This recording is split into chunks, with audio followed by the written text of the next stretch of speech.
กาสบายดีพ่อแม่พี่น้องมุสุขุสุคนคอยซื้อคันลาแก้วคุณเพชรซิมาฮองบทเพลงที่มีชื่อว่า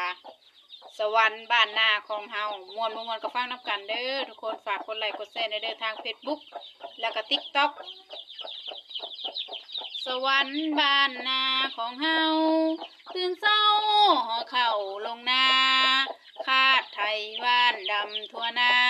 เสียงนกเสียงกาห้องมาแต่กลางดงเขียวเหลืองเข้าในนาสุขใจนักหนาเข้านางามตึง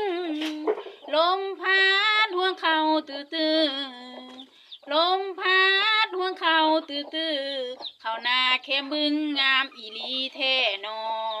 หากแม่นเมนวลน้องสาวเนื้อขาวขาวเขียวเข้าใส่กันพาดผ่อนเข่าใส่ลานพาดผ่อนเข่าใส่ลานและเสียหยาพื้มช่วยกันเพลงสวรรค์บ้านเฮา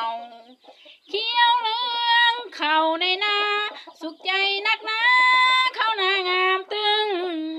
ลมพัดห่วงเข้าตื้อลมพัดห่วงเข้าตื้อ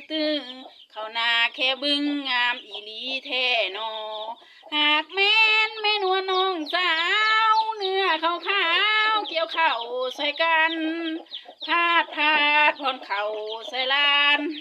พาดผ่อนเข่าใส่ลานและเสียหยาบยืนช่วยกันและเพลงสวรรค์บ้านนา